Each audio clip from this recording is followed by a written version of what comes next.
हुआ screen share? Yes ma'am. ठीक है। नॉर्मली इसका बहुत सारा पार्ट ऑलरेडी आप लोग जानते हैं, हम लोग लास्ट क्लास में डिस्कस कर ही चुके हैं। फिर भी dishonour and discharge of negotiable instrument, dishonoured कैसे होता है?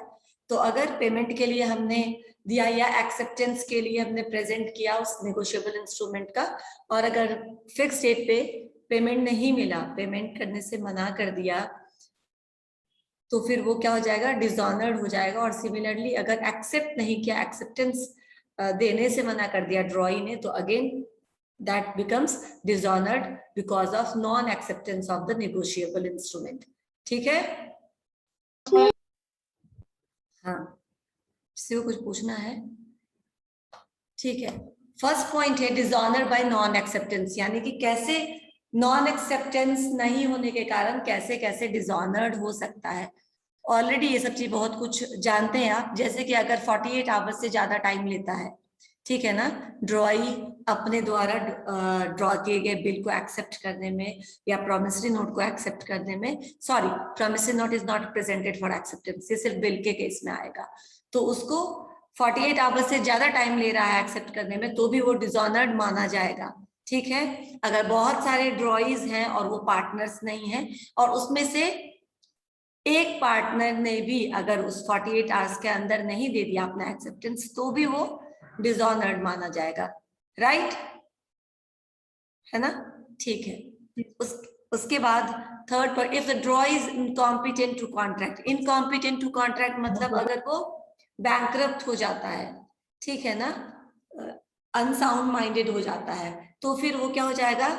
अगेन वो एक्सेप्ट नहीं कर सकता है, वो फिर डिसऑनर्ड मान लिया जाएगा। अगर वो इनकॉम्पिटेंट टू कॉन्ट्रैक्ट हो जाता है, बैंकरप्ट हो जाता है, या फिर अनसाउंड माइंड का है, या फिर ऐसे कोई कंडीशन आता है तो इनकॉम्पिटेंट पार्टीज वाला, तो भी वो डिसऑनर्ड हो जाएगा। ठीक है? ठीक है। इफ एक्सेप्टेंस इज क्वालिफाइड, अगर वो आपको क्वालिफाइड एक्सेप्टेंस देता है, कंडीशनल एक्सेप्टेंस देता है, कल हम लोगों ने क्वालिफाइड एक्सेप्टेंस के बारे में बात किया था, मैंने इसीलिए कल वो पॉइंट ले लिया ताकि आज आपको समझने में ज्यादा आसानी होगा।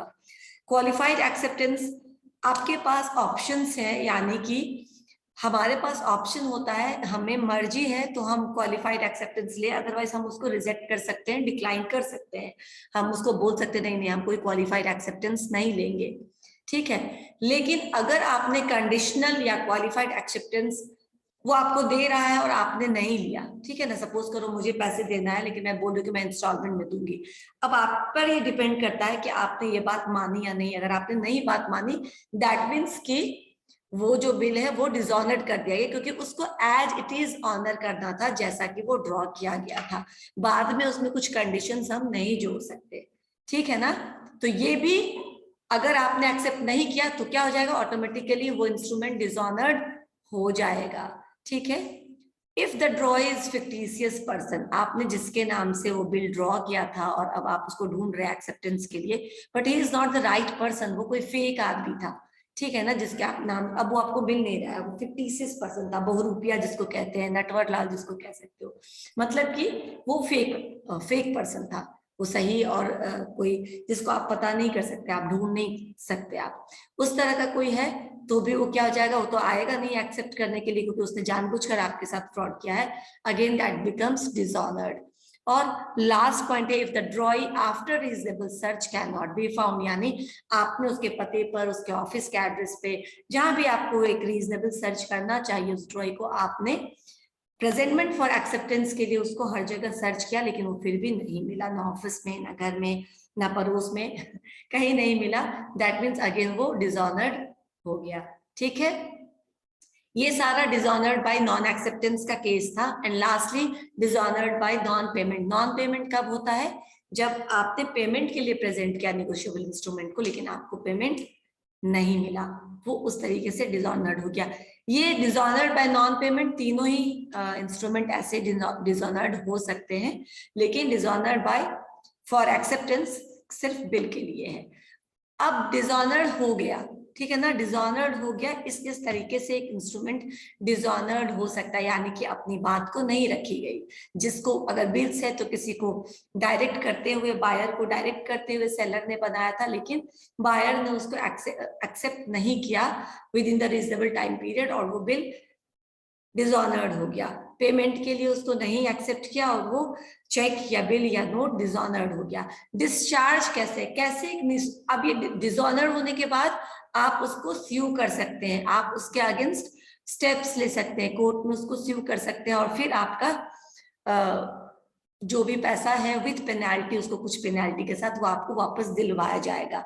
लेकिन अभी हम डिस्चार्ज ऑफ नेगोशिएबल इंस्ट्रूमेंट देखेंगे। डिसऑनर्ड हो गया, डिस्चार्ज कैसे, यानी कि डिस्चार्ज मतलब नॉर्मली क्या होता है सारी रिस्पॉन्सिबिलिटी से मुक्ति।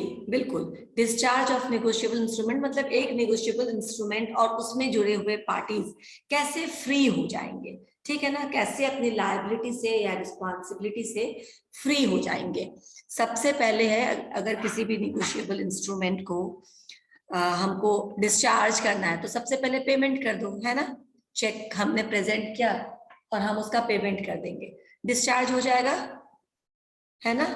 नेगोशिएबल इंस्ट्रूमेंट अपने ड्यूटी से डिस्चार्ज हो जाएगा, पेमेंट हो चुका, राइट। उसके बाद है, अगर पेमेंट कर दिया तो वो डिस्चार्ज हो गया। पेमेंट नहीं किया लेकिन फिर भी डिस्चार्ज बाय कैंसिलेशन, होल्डर जो है, ठीक है ना, जो होल्ड कर रहा है उस इंस्ट्रूमेंट को, उसने क्या किया कि इस इंटेंशन से जानबूझकर, जो एक पार्टी है या उसमें से बहुत सारे पार्टीज है जिसको वो जानबूझकर डिस्चार्ज करना चाहता है, फ्री करना चाहता है उसको उसके रिस्पॉन्सिबिलिटी से, तो अगर वो उसका नाम कैंसिल कर देता है या इंस्ट्रूमेंट को कैंसिल कर देता है, जो इस पे प्राइमरी लायबल है, यानी कि कल जैसे हमने देखा था शुभांगी ने मुझे उधार दिया था और मेरी लायबिलिटी है ना प्राइमरी पे करने की, बाकी तो जितने लोग हैं वो सेकेंड। अभी आ रही है, बहुत कट के आ रहा है, कनेक्शन का ही इशू होगा फिर।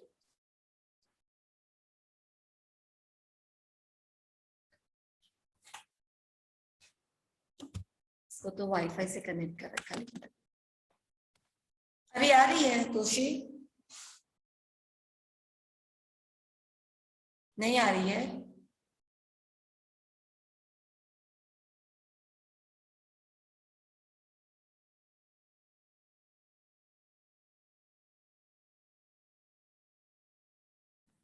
अब आ रही है आवाज तोशी?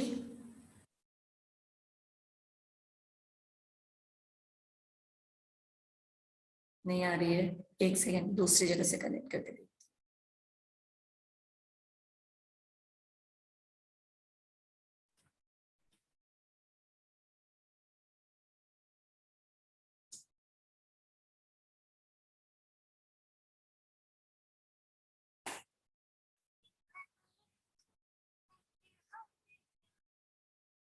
सर यहाँ का पासवर्ड क्या है कैटलिस्ट कॉलेज फ्लोर 1 का?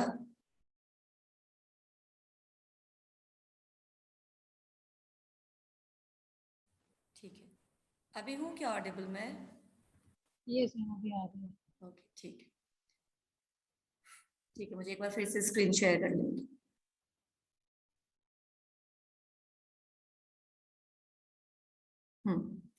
ये नेक्स्ट क्या है, डिस्चार्ज बाय कैंसिलेशन, यानी होल्डर जो है उस इंस्ट्रूमेंट का, वो अगर पर्पसफुली इंटेंशनली किसी को डिस्चार्ज करना चाहता है, who is primarily responsible for the payment of that particular instrument, ठीक है ना, जो प्राइमरी रिस्पॉन्सिबल या लायबल आदमी है उस इंस्ट्रूमेंट को डिस्चार्ज करने के लिए, अगर वो उसी को डिस्चार्ज कर देता है तो उसके बाद के जितने भी पार्टीज है वो खुद ब खुद उस रिस्पॉन्सिबिलिटी से फ्री हो जाएंगे और वो इंस्ट्रूमेंट डिस्चार्ज हो जाएगा। डिस्चार्ज लेकिन कैसे होगा, not by payment but it is by cancellation, ठीक है ना, मैंने माफ कर दिया, मैंने कैंसिल कर दिया, ठीक है, समझ में आया।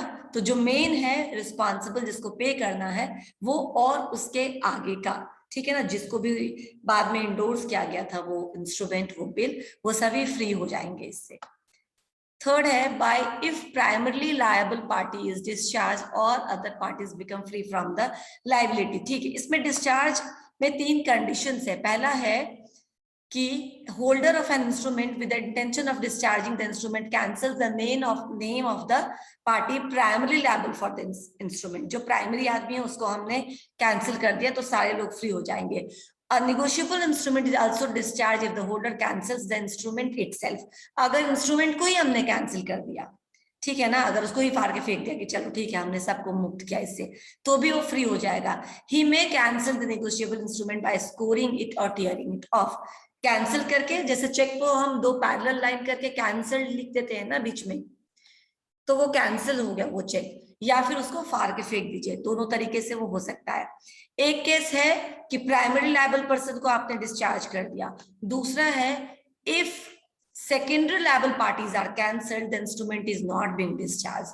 यानी कि इसका मतलब समझ लो, जैसे मैंने कल के एग्जांपल में मैंने शुभांगी से पैसे उधार लिए थे या सामान उधार लिया था और शुभांगी ने मेरे से बिल ऑफ एक्सचेंज साइन करवाया था, राइट। उसके बाद शुभांगी ने तोशी को दिया, साक्षी को दिया, सक्षम को दिया, उत्तम को दिया, ठीक है। अब क्या किया, जो उत्तम ने क्या किया कि ठीक है उत्तम को पैसे किससे लेना था, उत्तम को सपोज करो पैसे सक्षम से लेना था, राइट। तो वो सक्षम को डिस्चार्ज करता है इसके ड्यूटी से कि ठीक है तुम रहने दो, लेकिन इसका मतलब ये नहीं है जो प्राइमरी लायबल पर्सन है वो भी डिस्चार्ज हो गया, उसकी जिम्मेदारी अभी भी है पे करने की। तो हमेशा बिल ऑफ एक्सचेंज के केस में जो प्राइमरी लायबिलिटी होती है वो किसकी होती है, इंडोर्सर की नहीं होती है, जिसके नाम से ड्रॉ किया जाता है उसकी होती है ना। लेकिन अगर मुझे उसने फ्री कर दिया, मेरे पास उसने प्रेजेंट किया उत्तम ने वो चेक और मैंने नहीं दिया, उसने बोला ठीक है कोई बात नहीं आई कैंसिल दिस, कोई जरूरत नहीं पे करने की, और उसने सीधा मुझे ही कैंसिल कर दिया, तो मेरे और उत्तम के बीच में जितने भी पार्टीज आए हैं वो सभी फ्री हो जाएंगे, ठीक है, क्लियर, ओके। एक मिनट देखती हूँ अभी क्या है। हाँ, अब है डिस्चार्ज ऑफ वन और more parties of to an instrument, ठीक है ना, यहां तक तो समझ में आ गया। कैसे हम एक पार्टी को फ्री कर सकते हैं या अधिक पार्टीज को फ्री कर सकते हैं उससे, बाय कैंसिलेशन। होल्डर जो अभी होल्ड कर रहा है उस इंस्ट्रूमेंट को, वो होल्डर डेलिबरेटली अगर वो नाम कैंसिल कर देता है, इरेज कर देता है जिस इंडोर्सर का, ठीक है ना, जिस भी पार्टीज को वो इरेज कर देता है, that party become free from that particular liability, और उस पार्टी के आगे जो भी इंडोर्सर है, सब्सिक्वेंट इंडोर्सर्स जो हैं वो भी फ्री हो जाते हैं, ठीक है। यानी कि अगर इस एग्जाम्पल में उसने सिर्फ सपोज करो साक्षी को कैंसिल कर दिया, नाम हटा दिया कि ठीक है तुम you are free from your liability, तो साक्षी ने फर्दर अगर सक्षम को इंडोर्स किया, सक्षम ने फर्दर अगर उत्तम को दिया है और फाइनली या किसी और को दिया है, तो ये आगे वाले सारे पार्टी फ्री हो जाएंगे, पीछे वाले अभी भी लायबल है, ठीक है ना, समझ में आ गया, okay. By release, if the instrument releases the party primarily liable, again वही हमने पहले प्राइमरी लायबल पर्सन को ही मुक्त कर दिया तो ऑटोमेटिकली सारे लोग डिस्चार्ज हो गए और वो इंस्ट्रूमेंट भी डिस्चार्ज हो गया। बाय पेमेंट मालूम है, कैंसिलेशन के थ्रू, रिलीज के थ्रू, पेमेंट करके, पैसा दे करके, इंस्ट्रूमेंट पे जो भी पैसा बकाया था वो हमने वापस कर दिया और वो इंस्ट्रूमेंट अब डिस्चार्ज हो गया, साथ ही उसके सारे पार्टीज भी उससे फ्री हो गए। Discharge by allowing more than 48 hours to the drawee to accept the bills, यानी कि जो होल्डर है वो ड्रॉई को 48 घंटे से ज्यादा का समय देता है एक्सेप्ट करने के लिए बिल, तो वो क्या करता है कि उससे पहले के जितने पार्टीज थे उसको वो इस लायबिलिटी से फ्री कर देता है, ठीक है ना, क्योंकि आपको 48 आवर्स से ज्यादा नहीं देना चाहिए था, फिर भी अगर आप देते हैं तो आपसे पहले की जो भी पार्टी यानी होल्डर से पहले का भी जो भी इंडोर्सर्स है सब क्या हो जाता है, फ्री हो जाता है उस रिस्पॉन्सिबिलिटी से, ठीक है ना। अब होल्डर और जिससे पेमेंट आपको लेना है उसके बीच की बात रह गई, बाकी पार्टी फ्री हो जाएंगे अगर आप ज्यादा टाइम उसको दीजिएगा एक्सेप्टेंस के लिए। तो discharge by delay in presenting cheque, यानी कि जो भी एक रीजनेबल डेट है या जो भी डेट आपको दिया गया है प्रेजेंटमेंट के लिए, उस डेट को आपने डिले करके बाद में, जैसे कि हमने कल बताया था कि आप बाद में उसको प्रेजेंट करते पेमेंट के लिए, और उस डिलेड प्रेजेंटमेंट के कारण अगर कुछ नुकसान होता है ड्रॉई का, तो अगर ड्रॉअर को कुछ नुकसान होता है तो ड्रॉअर उस नुकसान के एक्सटेंट तक फ्री हो जाता है पेमेंट के लिए, है ना, उतने ही एक्सटेंट तक जितना का उसको नुकसान हुआ है उतने तक की उसकी लायबिलिटी खत्म हो जाती है। कल बताया था ना मैंने ये point, or discharge by qualified acceptance. Qualified acceptance वगैरह, always there is an option that you accept those qualified acceptance or you reject those qualified acceptance. If you have accepted those qualified acceptance, then the prior parties are free from your conditional acceptance, क्योंकि उन्होंने unconditional acceptance वाला bill आपको आगे endorse किया था या आपको दिया था, है ना। लेकिन आपने क्या किया, कंडीशनल एक्सेप्टेंस को एक्सेप्ट कर लिया। अगर आपने कंडीशनल एक्सेप्टेंस को प्रायर पार्टीज से बिना कंसेंट किए हुए एक्सेप्ट किया है, ऑल दो prior parties are discharge from their liability, है ना। कल भी हम लोगों ने ये देखा था। अब ये देख लो, ये नहीं देखा था। Discharge by material alteration, material मतलब होता है इंपॉर्टेंट। तो अगर चेक पर या फिर इंस्ट्रूमेंट पर कोई इंपॉर्टेंट अल्टरेशन किया गया है, चेंजेस किया गया है, कैसा हो सकता है, डेट को चेंज कर दिया, इनवैलिड हो गया था डेट, अब हमने उसको चेंज करके वैलिड बना दिया, हो सकता है ये ऑल्टरेशन, छेड़खानी इंस्ट्रूमेंट के साथ। सम को बदल दिया, 50,000 का इंस्ट्रूमेंट था उसको 5 लाख का इंस्ट्रूमेंट बना दिया, चेक बना दिया, हो सकता है ये भी। नहीं कहलाएगा क्या म्यूटिलेटेड, फिर वो नहीं कहलाएगा, म्यूटिलेटेड ही हो गया ना वो, जैसे ही आपने उसको रीराइट किया वो म्यूटिलेटेड हो गया और वो मटेरियल अल्टरेशन हो गया, इंपॉर्टेंट अल्टरेशन हो गया, जिसको बिल्कुल बिल्कुल भी एंटरटेन नहीं किया जाएगा, फिर वो पेमेंट नहीं होगा, वो डिस्चार्ज हो जाएगा। अगर आपने इंटेंशनली कुछ डेट को चेंज किया, सम को चेंज किया, प्लेस ऑफ पेमेंट को चेंज कर दिया, टाइम ऑफ पेमेंट को चेंज कर दिया, जो इंटरेस्ट है उसको चेंज कर दिया, जो इंटरेस्ट बनता है उतने दिनों में, या फिर जहां पे वो, अभी ये चेक के केस में नहीं होगा लेकिन बिल्स के केस में, प्रॉमिसरी नोट के केस में ये पॉइंट भी एप्लीकेबल होगा कि जहां पर उसको ड्रॉ किया गया था, अगर वो जगह दिया गया, बिल्स में नॉर्मली वो एड्रेस भी रहता है, ठीक है ना, अगर आपने उसको भी चेंज कर दिया या फिर किसी और पार्टी को ऐड कर दिया, है ना, वो पार्टी है नहीं लेकिन आपने उसको ऐड कर दिया, ये सारे ऑल्टरेशंस अगर आपने इंस्ट्रूमेंट के ऊपर किया है तो वो क्या माना जाएगा, मटेरियल ऑल्टरेशन, जानबूझकर किया गया ऐसा ऑल्टरेशन जिससे किसी को नुकसान हो सकता है और किसी को बिना मतलब का, कह सकते हैं ना, नाजायज फायदा उठा सकता है जो किसी का, ठीक है ना, ऐसे चीजों को मटेरियल ऑल्टरेशन करते हैं, these are covered under material ऑल्टरेशंस,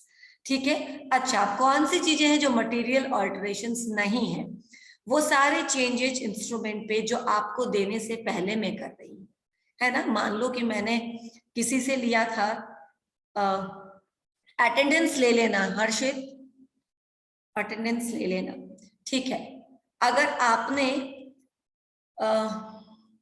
कोई भी ऑल्टरेशंस इंडोर्समेंट से पहले, क्या मतलब, मेरे पास कोई है, मैंने दिया तोशी को, तोशी ने दिया साक्षी को, तो साक्षी को देने से पहले जो भी चेंजेस किए हैं उसके बाद वो तोशी को दे रही है ना, तो तोशी एक्सेप्ट कर रही है जो भी अल्टर्ड है पहले उसके साथ, ठीक है ना। तो जो एक्सेप्ट कर रही है वो नोइंगली कर रही है, अभी उसको कुछ अंधेरे में रख करके अल्टरेशन नहीं किया गया है। बाद में तो अगर इंडोर्समेंट और एक्सेप्टेंस से पहले कोई अल्टरेशन किया गया है और बता दिया गया है कि हमने ये चेंज किया है, इसमें ये चीज किया है, तो वो अल्टरेशन मटेरियल अल्टरेशन नहीं होता, ठीक है ना, क्योंकि आपको जो मिल रहा है वो आपके लिए सही है, आप जानते हैं उसके सारे टर्म्स एंड कंडीशंस, राइट। से हो रहा है। हाँ, अभी आएगा म्यूचुअल कंसेंट वाला भी। तो अगर alteration are made before acceptance or endorsement, then those alterations are not regarded as material alteration, वो तो acceptable है। अगर alteration made to carry out common interest, अगर दोनों के इंटरेस्ट को सेटिस्फाई कर रही है, दोनों के फायदे के लिए किया जा रहा है कोई ऑल्टरेशन, तो वो भी मटेरियल ऑल्टरेशन में नहीं काउंट होगा। And if both the parties are agreed for that particular alteration, mutual consent से अगर हमने ऑल्टरेशन किया है तो भी वो ऑल्टरेशन मटेरियल ऑल्टरेशन नहीं कहलाएगा। समझ में आ गया क्या क्या नहीं है मटेरियल ऑल्टरेशन? यस, ठीक है। अगर वो एक्सेप्टेंस, अगर वो देने से पहले चेंज किया गया और तब आपको दिया गया है तो भी वो मटेरियल ऑल्टरेशन नहीं है। अगर वो कॉमन इंटरेस्ट के लिए किया गया है तो भी वो मटेरियल ऑल्टरेशन नहीं है, और अगर वो म्यूचुअली अग्रीड है, कंसेंट के साथ किया गया, तो भी उसको मटेरियल ऑल्टरेशन नहीं कहेंगे। Discharge by payment of instrument on which alteration is not apparent, ठीक है। कई बार चेक के केस में कैसे होता है, फ्रॉड करने वाले बहुत अलग अलग तरीके से फ्रॉड कर लेते हैं। तो कभी कभी क्या होता है कि जैसे हमने कैंसिल चेक दिया था या हमने अकाउंट पे ही चेक दिया था, क्रॉस चेक दिया था, ठीक है, या फिर कुछ ऐसा ऑल्टरेशन किया गया जो एपरेंट नहीं है, एकदम से यकायक एकदम से नजर नहीं आएगा, कितना भी ध्यान से देखो तो सब कुछ ठीक ठाक ही लग रहा है, कुछ ऐसा हाथ की सफाई ऐसी है कि आपने ऑल्टरेशन तो किया लेकिन वो बिल्कुल अनप्रेडिक्टेबल है, नहीं समझ में आ रहा है ये, ठीक है ना। वैसे इंस्ट्रूमेंट का, वैसे चेक का अगर बैंक पेमेंट कर देती है तो बैंक लायबल नहीं होगा, क्योंकि कोई भी उस चेक को देखेगा तो अचानक से पता नहीं कर सकता कि इसमें क्या कोई अल्टरेशन किया गया है, ठीक है। तो जो वैसे अल्टरेशन जो एपरेंट नहीं है, एपरेंट मतलब बिल्कुल कोई फाइंड आउट नहीं कर सकता है अगर वो ऐसे ही देखे तो, ठीक है ना। वैसे एपरेंट ऑल्टरेशन अगर नहीं है तो अगर बैंक ने उसको पेमेंट कर दिया तो आप बैंक को लायबल नहीं ठहरा सकते, बिकॉज ऑल्टरेशंस आर नॉट एपरेंट, जिसको रोका जा सके, टोका जा सके, ठीक है।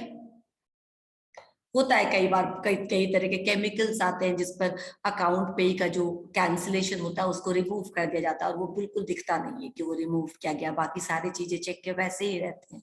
तो फिर अमाउंट को बहुत हाथ की सफाई से बढ़ाया जा सकता है, वर्ड्स में भी और अंकों में भी। तो बहुत बार नहीं समझ में आता है, और अगर वो सच में नहीं समझ में आ रहा है, बाद में लोग उसको देखेंगे, दिखाएंगे, and then if it is prove that it is not apparent, तो फिर bank is not liable. Bank का तो काम ही है पे करना, वो पे कर देगी, ठीक है।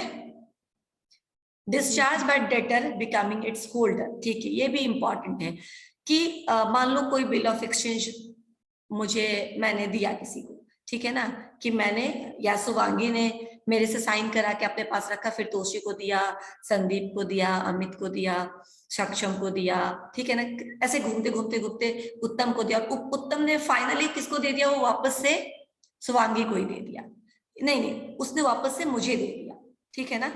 जिसको पे करना था, प्राइमरी लायबल जो है उसी को वापस घूम फिर करके उसी से आ गया, उत्तम ने मेरे से कुछ उधार लिया और वापस में उस वही बिल ऑफ एक्सचेंज उसने मुझे दे दिया, तो अब क्या हो गया, वो बिल ऑफ एक्सचेंज फ्री हो गया, क्योंकि मैं खुद को पेमेंट थोड़ी ना करूंगी, और खुद को कर भी लूंगी तो भी वो फ्री हो गया, है ना, ठीक है। तो जब डेटर यानी कि जो बायर है, डेटर है या ड्रॉअर है, वो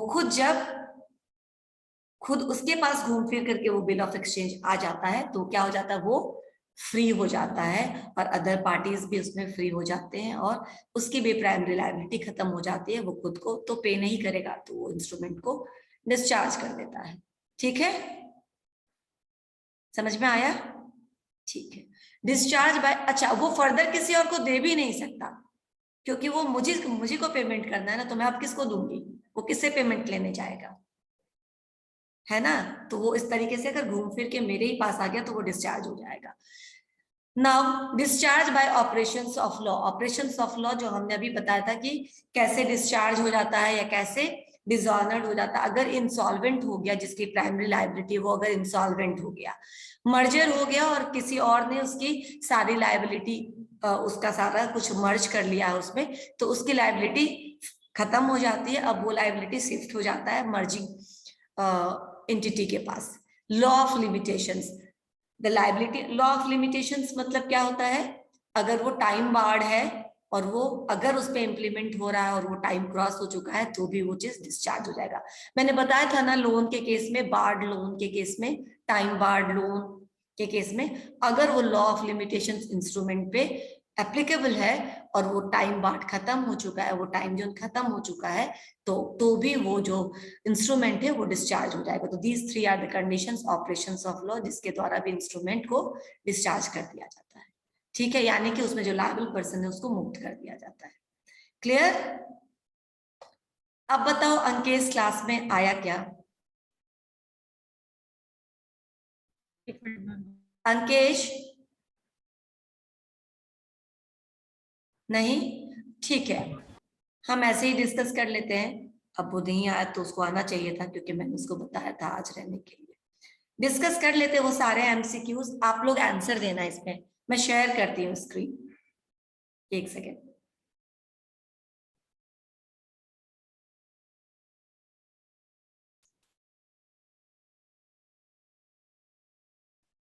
ये सब आपके लास्ट ईयर के क्वेश्चंस हैं। स्क्रीन शेयर हुआ क्या? Yes, ma'am. ओके, ठीक है। अभी मुझे बताओ, पहला क्वेश्चन है ट्रू फॉल्स है, वही सीसी सर से कुछ प्रॉब्लम थी। ओके, मैं देखती हूँ और भी है कि नहीं। है। हम लोग यहाँ से शुरू करते हैं।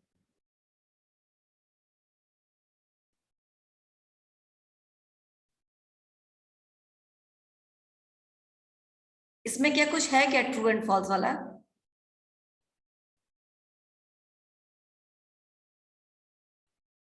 हाँ, ये है शायद ये क्वेश्चन।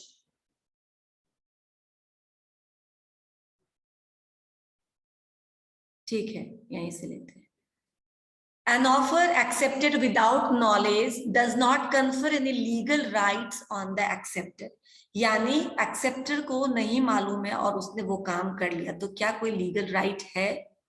याद करो, मैंने बताया था कॉन्ट्रैक्ट एक्ट ना, और ये ऑफलाइन क्लास में हुआ था। मतलब ऑफलाइन मीन्स की जब हम लोग कॉलेज में आके पढ़ते थे तब हुआ था। अगर कोई ऑफर बिना नॉलेज के एक्सेप्ट कर लिया जाता है, ट्रू फॉल्स ही बोलना है, तो क्या उसके पास कोई लीगल राइट्स है एक्सेप्टर के पास? अपने मेमोरी स्किल को टेस्ट करो। मैं आपको एक केस देती हूँ, मैंने एग्जाम्पल दिया था और मैं हमेशा बोलती हूँ कि एग्जाम्पल्स याद रखो। एक, अब मुझे नाम नहीं याद है, सॉरी, लेकिन एक मालिक था जिसका भतीजा कहीं खो गया था और उसने अपने नौकर को बोला था कि जाके पता करो। और जब वो False. पता, हाँ बिल्कुल, कोई लीगल राइट्स नहीं होता। पढ़ो एक बार। Does not confer any legal rights on the acceptor. True, कोई लीगल राइट उसके पास Does नहीं not. है। बिल्कुल, क्वेश्चन को ठीक से पढ़ना तो उसी एग्जाम में, राइट, ऐसे होता है। तो मैंने जो एग्जाम्पल बताया कि उसको नहीं मालूम था कि अभी 5 लाख का या 5,000 का इस पर अवार्ड अनाउंस किया गया, और वो बिना इस अनाउंसमेंट के चले जाता है ढूंढने, और वो ढूंढ भी देता है, तो क्या वो राइट मांग सकता है वो 5,000 रुपये अपने मालिक से? नहीं, ठीक है ना। तो ये क्या हो जाएगा? True, because if you are doing anything unknowingly you do not confer any legal rights on acceptor, right? ठीक है। Yes. अच्छा, दूसरा है as a general rule an agreement made without consideration is valid. General rule, No, ma'am. False. That is not valid, that is void, है ना, क्योंकि सिर्फ social और जो अपना फ्रेंडली या फैमिलियर है उसी में कंसिडरेशन के बिना भी काम चलता है, अदरवाइज नहीं चलता है। कुछ ना कुछ कंसिडरेशन होना चाहिए एग्रीमेंट में, ठीक है। तो ये भी क्या होगा? As a general agreement made without consideration is not valid, तो ये क्या है? फॉल्स, ठीक है। The delivery of goods by, अच्छा सब लोग पार्टिसिपेट करेंगे, सिर्फ तोशी और हम नहीं पढ़ रहे हैं, आप लोग का भी रिवीजन हो रहा है, गलत ही सही, एक बार पार्टिसिपेट तो करो। The delivery of goods by one person to another as security for the repayment of debt is known as place. True, false? I'm true. True. Very good, true. True है ये, क्योंकि हम प्लेज करते ही हैं security के रूप में, हम उसको देते हैं ताकि हमको लोन मिल सके और बाद में हम उसको रिपेमेंट कर सके। Very good. A contract for the sale of future goods is agreement to sale. True.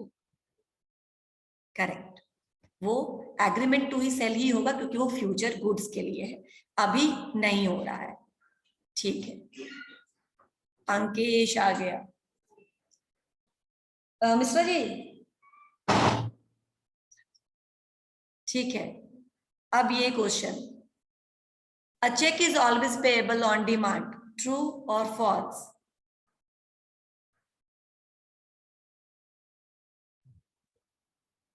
True और false? False. Ma'am false. Ma'am false होना चाहिए ना ये मैम, हम श्योर नहीं थे इसीलिए। मैम डिमांड पे तो नहीं मैम, डेट के हिसाब से भी तो होता है। False, ma'am. मैम फॉल्स होना चाहिए ना ये।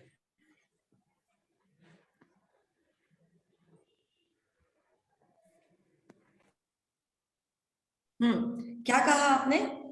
False. मैम फॉल्स होना चाहिए ना। False. क्यों? मैम ऑन साइट भी तो होता है। मैम ऑन साइट होता है चेक के केस में, कल ही पढ़ाया, आज ही भूल गए। मैंने कितनी बार बताती हूँ मैं कि 3 तरह का होता है प्रेजेंटमेंट, ठीक है ना। एक होता है प्रेजेंटमेंट एक्सेप्टेंस के लिए, जो, अब ध्यान से सुनो, एक होता है प्रेजेंटमेंट जो एक्सेप्टेंस के लिए होता है, वो सिर्फ बिल्स के केस में होता है, ठीक है। ऑन साइट वाला मैंने कहा था वो प्रॉमिसरी नोट और बिल्स के केस में होता है। और पेमेंट के लिए सारे निगोशिएबल इंस्ट्रूमेंट को प्रेजेंट किया जाता है जिसमें चेक आता है। याद आया? पहले के लिए 1, दूसरे के लिए 2 इंस्ट्रूमेंट Yes, ma'am. है, और तीसरे के लिए तीनों ही जाएंगे, राइट। तो ये हमेशा cheque is payable on demand. कल भी बताया था कि अगर मैंने तुलसी को चेक दिया और तुलसी उसको बैंक में जाकर के नहीं प्रेजेंट करेगी तो बैंक घर आकर के पैसे नहीं देगा, है ना। या तो वो बैंक में डिपॉजिट करेगी या वो उसके क्लियरिंग में डालेगी, कहीं तो डालेगी चेक को, तभी तो बैंक उसके अकाउंट में पैसे ट्रांसफर करेगा। Cheque is always payable on demand. बिना डिमांड के कैसे पता चलेगा? किसी थर्ड पार्टी ने आपको चेक दिया, बैंक को सपने में आएगा क्या? प्रेजेंट करेंगे, डिमांड करेंगे, तभी तो वो पे करेगा। अंकेश, यस मैम, क्लियर हो गया। क्लियर हो गया? ठीक Yes, है। ma'am. अब नेक्स्ट पढ़ो। नेक्स्ट क्या है? एक सेकंड में फैन ऑन करती हूँ। नेक्स्ट पढ़ो।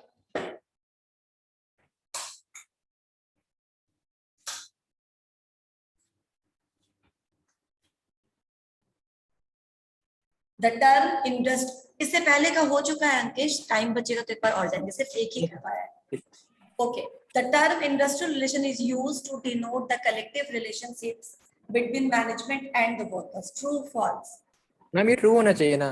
बिल्कुल ट्रू ही है, होना चाहिए मत बोलो, ट्रू ही है ये, बिल्कुल। वर्कर्स पार्टिसिपेशन है ना, एम्प्लॉयर एंड एम्प्लॉइज के रिलेशनशिप को इनरिच करने के लिए ही तो वर्कर्स पार्टिसिपेशन वगैरह का कॉन्सेप्ट इंट्रोड्यूस किया गया था। सॉरी, इंडस्ट्रियल रिलेशन, ठीक है ना। मैनेजमेंट एंड वर्कर्स के बीच में है industrial relation, right. Yes ma'am. The structure of trade union refers to the basis on which unions are organized. True or false? Structure of trade union याद करो। Yes. Yes, ma'am. Reformer. Craft, Revolutionary. Revolutionary या फिर reformist. Craft union जो craft से related होता था, है ना, ये ट्रू है, ठीक है ना। बिल्कुल, वो जिस बेसिस पे बनाया जाता है ट्रेड यूनियन का स्ट्रक्चर, उसी को रेफर करता है, ट्रू है, ठीक है।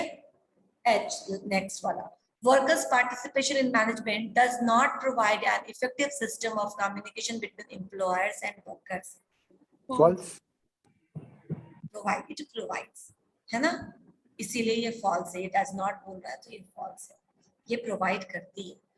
Multiple unions in establishment is one of the problems of collective True. bargaining. True. True. क्योंकि अगर एक ही इंडस्ट्री में एस्टैब्लिशमेंट में मोर देन 1 यूनियंस होगा, 3, 4, 5 हो जाएंगे, तो सबके अपने अपने डिमांड रहेंगे, आपस में ही बंदर बाट हो जाएगा। आप क्या लड़ेंगे मैनेजमेंट के साथ? मैनेजमेंट से लड़ने के लिए you have to be strong, है ना। तो अगर 1 या 2 यूनियन है तो वहां तक ठीक है, लेकिन मल्टीपल यूनियंस वीक कर देता है collective bargaining. True. Discipline does not imply the absence of chaos, irregularity, and confusion in the behavior of workers.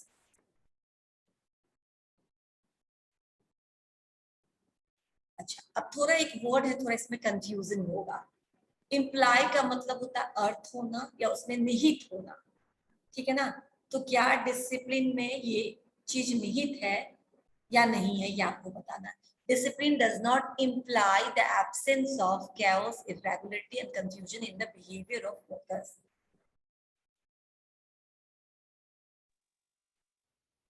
ये थोड़ा फंसे हो गया है ना। Yes ma'am.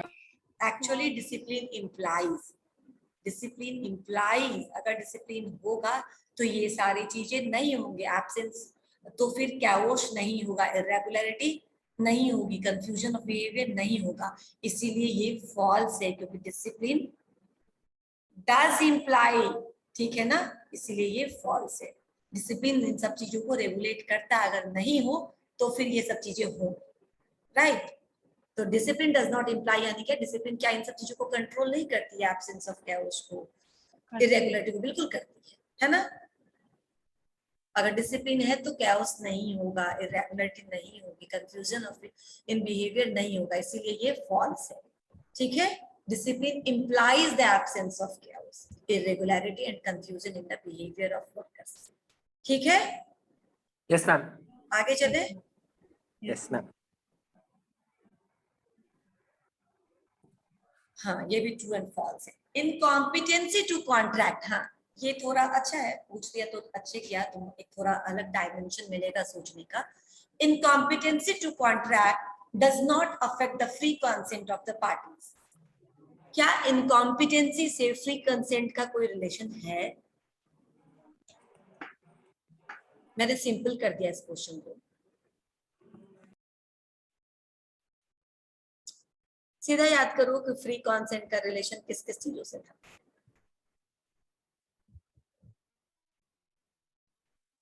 फ्री कंसेंट में तो वही कोएशन।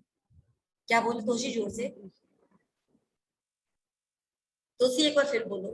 कोएशन वगैरह जो था फ्री Very good. कंसेंट में, और इनकॉम्पिटेंसी में वो था इंसॉल्वेंट और बिल्कुल, तो फिर मैं बता देती हूँ, बिल्कुल तुम Minor. सही जा रहे हो। Coercion, misrepresentation, undue influence and fraud, ये चारों का रिलेशन है फ्री कंसेंट से। इनकॉम्पिटेंसी का कोई रिलेशन नहीं है। तो इनकॉम्पिटेंसी है जो फ्री कंसेंट को अफेक्ट नहीं करती है, ये ट्रू है। Incompetency to contract does not affect the free consent of the parties, क्योंकि फ्री कंसेंट को क्या अफेक्ट करता है? मिसरिप्रेजेंटेशन, फ्रॉड, कोअर्शन और अनड्यू इन्फ्लुएंस। ठीक है, ट्रू है ये, समझ में आया ना? ये डज नॉट बोल रहा और सच में ये डज नॉट ही है, राइट? An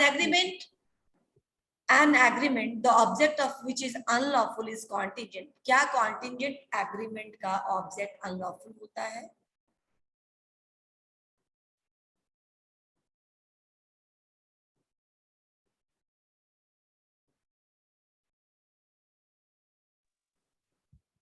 कौन बोलेगा? कॉन्टिजेंट एग्रीमेंट का जो ऑब्जेक्ट है, यानी कि जिस सब्जेक्ट मैटर पे एग्रीमेंट किया गया है, क्या वो अनलॉफुल होता है? यानी कॉन्टिजेंट एग्रीमेंट इज नहीं, लॉफुल होता है। लॉफुल होता है। वैगरिंग एग्रीमेंट्स आर अनलॉफुल, राइट? ठीक है, तो ये फॉल्स हो जाएगा, है ना?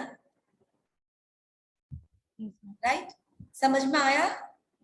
Yes ma'am. कंडीशन, अच्छा ये तो बहुत इजी है, तुम लोग बताओ। Condition as to description is not an implied condition in a contract of sale. अभी आप लोगों ने एग्जाम में लिखा है इसे। Condition as to description is the example of what? Is the kind of what?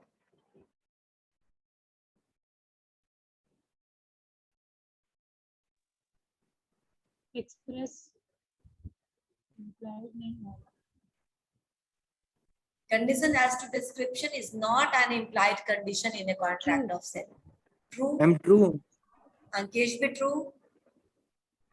और कोई है जो अपना आंसर देना चाहता है?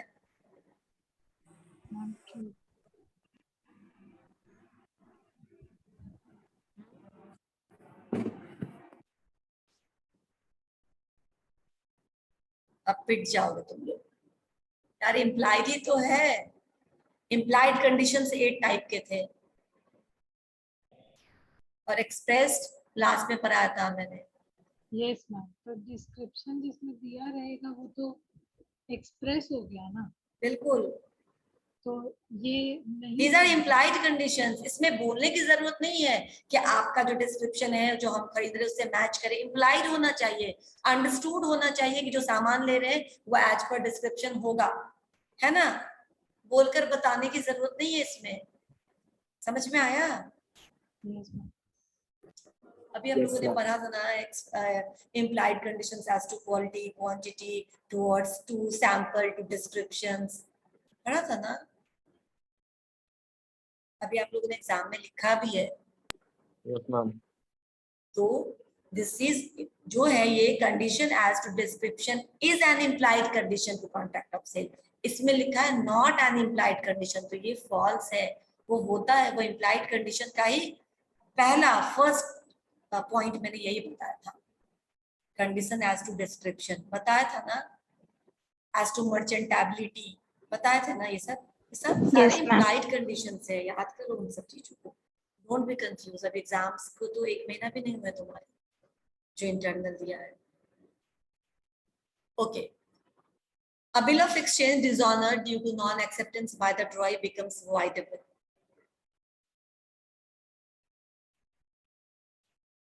A bill of exchange dishonored due to non acceptance by the drawee, बिल्कुल अब आप इसके अगेंस्ट एक्शन ले सकते हैं। वो डिसऑनर्ड हो चुका है या वॉइडेबल हो चुका है और आप जाकर के बोल सकते हैं, क्योंकि नॉन एक्सेप्टेंस और डिसऑनर्ड भी तो डिसऑनर्ड हुआ ना, है ना। अब आप एक्शन ले सकते हैं या वैलिड, इसके बाद वो बिल ऑफ एक्सचेंज वैलिड नहीं होगा। अब आप एक्शन ले लीजिए या फिर कोई एक्सेप्टेंस के लिए आ जाए तो फिर वेल एंड गुड। लेकिन अगर वो डिसऑनर्ड हो चुका है, the bill of exchange dishonoured due to non acceptance by the drawee becomes voidable, true. ठीक है। Yes. Industrial relation is established where there is terms and conditions of employment. बिल्कुल, जहां पे एम्प्लॉयमेंट का टर्म्स एंड कंडीशंस होता है वहीं पे इंडस्ट्रियल रिलेशंस हो सकता है। हम कैजुअल लेबर्स के साथ इंडस्ट्रियल रिलेशन एस्टैब्लिश नहीं कर सकते, तो ये ट्रू है। ठीक है, यस मैम। ये देखो, workers participation is management is one of the part of industrial democracy. जल्दी जल्दी बोलो, ये सब बहुत आसान है। Ma'am true. Very good. Next, collective bargaining develops a sense of self-respect and responsibility among the employees. True ma'am. True. Any dispute between workmen and workmen, ठीक है ना, between two employees कहने का मतलब इसका, any dispute between workmen and workmen related to the terms of employment is not an industrial dispute. False. Very good, very good, मैंने answer बता दिया। बिल्कुल ये फॉल्स है, क्योंकि एम्प्लॉय के बीच में भी अगर डिस्प्यूट है, वो भी एम्प्लॉयमेंट के मुद्दे को लेकर के, कोई पर्सनल डिस्प्यूट रहेगा तो it is not an industrial dispute. ठीक है ना, तोशी और शिवानी के बीच में डिस्प्यूट है but it is not related to something of their work place, तो पर्सनल है, that is not industrial dispute. लेकिन काम के टर्म्स एंड कंडीशंस को लेकर के है, वहां के टाइमिंग्स को लेकर के, वहां की व्यवस्था को लेकर के, then it is also the part of industrial dispute, right.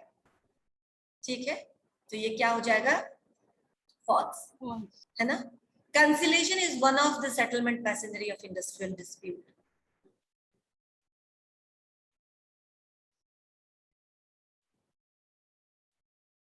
Komal, True, ma'am. conciliation is one of the settlement machinery of industrial dispute। कोई बोलो। मैम ट्रू हो सकता है। अंकित जब से आया तब से हो सकता ही बोल रहा है। मैम कंफ्यूजन हो रहा है मैम। हर्षित, कंसिलिएशन आप तो मैम बोलिए। कुछ रोकने का हो रहा है किसी को मैम, कुछ मैम एक तरीके से मैम कुछ रोकना, वो कंसिलिएशन। क्या हुआ वो? हम अगर गुस्से मैम एक तरीके से हम रोकना मैम, कि गुस्सा है तो उसको रोकना मैम, उसको शांत करना है, वही है कंसिलिएशन, वही होता है। कंसाइल कर लो यार, झगड़ा को खत्म कर लो, आपस में समझौता कर लो। दिस कंसिलिएशन इज, ट्रू होगा ये। बिल्कुल ये ट्रू है। ठीक है ना, ये है यार, हमने ने पढ़ा ना, adjudication, conciliation, arbitration and then tribunal, national tribunal पढ़े हैं ना। तो कंसिलिएशन है एक Yes, सेटलमेंट का मशीनरी, इसमें कोई शक नहीं है अंकित, इसके है। ठीक है, अग्रीवांस में बी एक्सप्रेस्ड और implied, true false. True ma'am. बिल्कुल, ग्रीवेंस एक्सप्रेस भी हो सकता है और इम्प्लाइड भी हो सकता है। ठीक है, ये तुम लोग पढ़ो। मैम ये क्वेश्चन ग्रुप में भेज दीजिएगा ना। ओके, भेज दूंगी, अभी डिस्कस कर लेते हैं। Delivery of good is essential for effecting bailment. Delivery of good is essential for effecting bailment, true false.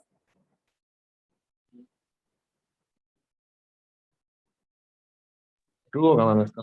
बिल्कुल सही, ट्रू होगा, शाबाश, ट्रू ही होगा ना। बेलमेंट बिना डिलीवरी के कैसे होगा तोशी, कितना टाइम लगा सोचने Yes, में। ma'am. Yes, ma'am. ठीक है, the ownership of goods bailed passes to the bailee।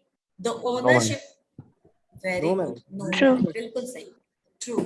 the no sale can take place without a Ma'am, price। true कैसे होगा? False इन वाले का ownership false कहाँ होगा, ma'am। transfer होता है? the ownership of goods bailed अरे the ownership of goods bailed passes to the bailee, true है ये? Yes. नहीं, ओनरशिप कहाँ पास होता है? हाँ हाँ बिल्कुल फॉल्स, बिल्कुल False सही, होगा। फॉल्स है, मतलब doesn't passes to the bailee, correct correct, ठीक है ना। The ownership of goods remain with the bailor, only the position is given to the bailor, ठीक है बिल्कुल सही। अब next, no sale can take place without a price, true false?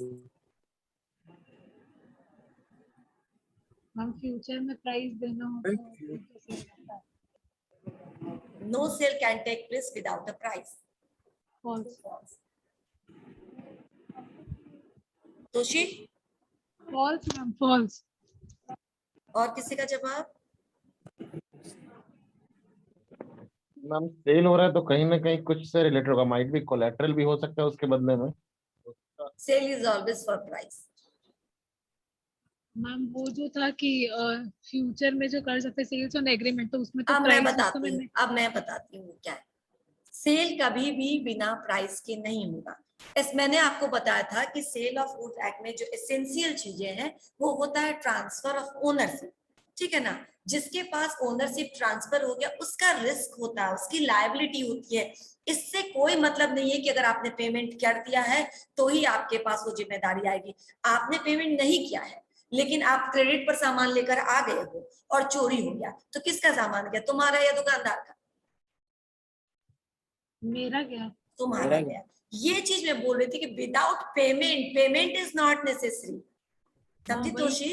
Payment is not necessary, payment can be credit, payment can be on future date through हम वही credit बोल रहे हैं कार्ड, कि प्राइस तो फ्यूचर में भी दिया जा सकता है, दिया जा अभी सकता है, sale लेकिन ऐसे भी हो सकता है। प्राइस होना चाहिए। विदाउट प्राइस कोई सेल नहीं हो सकता है। यहाँ पर वो पेमेंट टर्म नहीं यूज कर रहा, वो प्राइस टर्म यूज कर रहा है।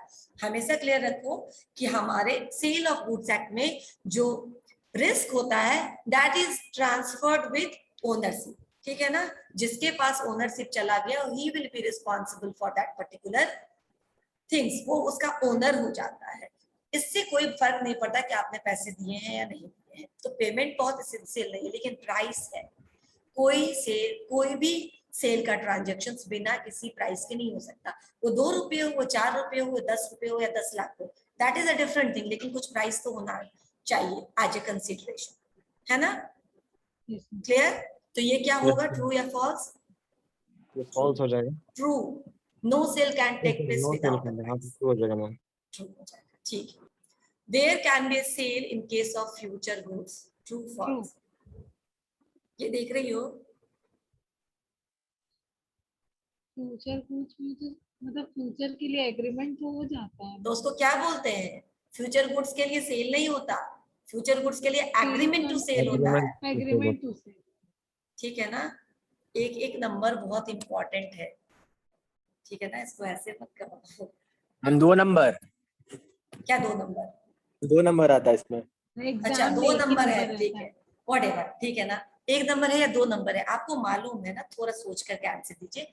फ्यूचर गुड्स जब पूछ रहा है तो फ्यूचर गुड्स के लिए ऑलवेज एग्रीमेंट टू सेल, ठीक है ना। एग्जिस्टिंग गुड्स के लिए सेल, राइट, ठीक है। A negotiable instrument need not to be in writing, true or false? False, false. Writing में होना चाहिए। राइटिंग में होना चाहिए, बिना राइटिंग के नहीं होता। A post dated check is valid and negotiable. कल ही पढ़ाए हैं, बताओ बताओ, अभी 2 दिन पहले ही खत्म किया। A post Valid dated check. होता है। A post dated check is valid and negotiable.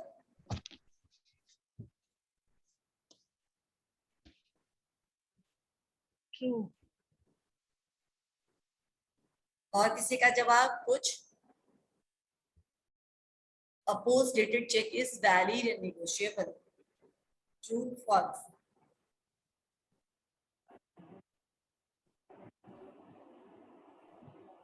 नहीं समझ में आ रहा है, बोलो, यस मैम। बोलिए, बोलो अंकेश। मैम नहीं समझ में आ रहा इसको। अरे यार कल ही पढ़ाया है ना मैंने, post dated cheque. Post dated cheque मतलब क्या होता है कि हमने आपसे लाख रुपया लिया लेकिन आपको मुझ पे भरोसा नहीं है कि मैं पे बैक करूंगी, मान लीजिए, तो आपने क्या किया कि भाई तुम मुझे 4 इंस्टॉलमेंट बना लो, 25-25 हजार रुपए का, 1 लाख रुपया लिया ना अभी, तो अगर 1 लाख रुपए लिया तो 25-25 हजार का हमको पोस्ट डेटेड चेक दे दो। पोस्ट डेटेड चेक मतलब क्या कि अभी पैसा लिया है तो मुझे 3 महीने बाद तुम बोलो ना कि मेरे पास पैसा आ जाएगा तो मैं दे दूंगा। तो ऐसा करो, एक चेक तुम काट दो, अगस्त में हम दे रहे हैं, 1 अगस्त है अभी, सॉरी 1 सितंबर आ गया, तो 1 सितंबर में दे रहे हैं तो हमको तुम दिसंबर के डेट का दे दो। हम 1 दिसंबर का दोगे तो हम उसके बाद उसको लगा देंगे, ठीक है ना। एक हमको दे दो मार्च का, एक हमको दे दो जून का, एक हमको दे दो फिर से अगस्त का।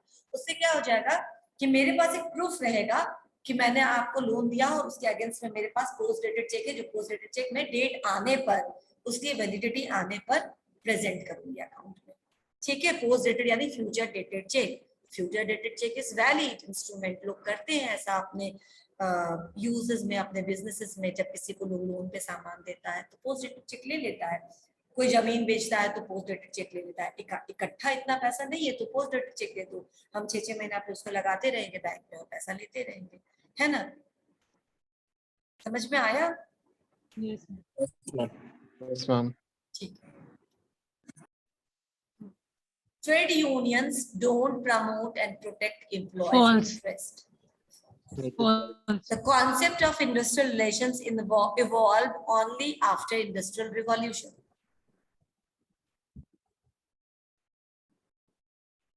False, ma'am. Concept of industrial relations evolved only after Industrial Revolution. True है। इंडस्ट्रियल रिवॉल्यूशन के बाद ही तो हुआ ना कि मैनेजमेंट में और वर्कर्स में बहुत ज्यादा उठापटक होने लगा, बहुत ज्यादा मार्क्स की क्रांति, मार्क्स का, लेनिन का जो हम लोग पढ़ते हैं वो क्या था, उस समय कितना ज्यादा एक्सप्लॉयटेशन हो रहा था।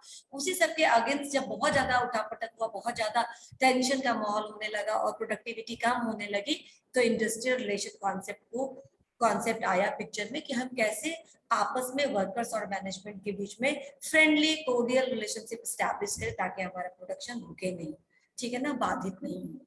समझ में आया? ट्रू है। Yes. Collective bargaining ensures healthy industrial relation. True. और लास्ट है an aggrieved employee first directly approaches the head of the organisation to resolve issues. ये हम False. लोगों ने ग्रीवेंस सेटलमेंट में पढ़ा था। हेड ऑफ द ऑर्गेनाइजेशन, बिल्कुल सही। नहीं, पहले इमीडिएट सीनियर या सुपरवाइजर को, वेरी गुड, या फिर डिपार्टमेंट हेड को।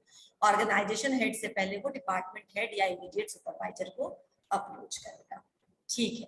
बस इतना ही था केस, इतना हम लोगों ने डिस्कस कर लिया, है ना। समझ गए मैम। ये तुम्हारा ये फर्स्ट वाला है, वो अभी कर चुके हम लोग। एन ऑफर एक्सेप्ट, बस मैम ये सब हो गया था, ये सब हो गया था, ठीक है। तो खत्म हो गया। कल हम लोग नेगोशिएबल इंस्ट्रूमेंट में मैं देखती हूँ क्या इंपॉर्टेंट, अगर कुछ इंपॉर्टेंट मिले तो ठीक है, नहीं तो हुंडीज वगैरह पढ़ा के, बैंक इन कस्टमर पढ़ा के इंडस्ट्रियल रिलेशन में इन कर जाएंगे, ठीक है। Yes ma'am. ओके, अटेंडेंस ले लिया? Yes, ma'am. They should.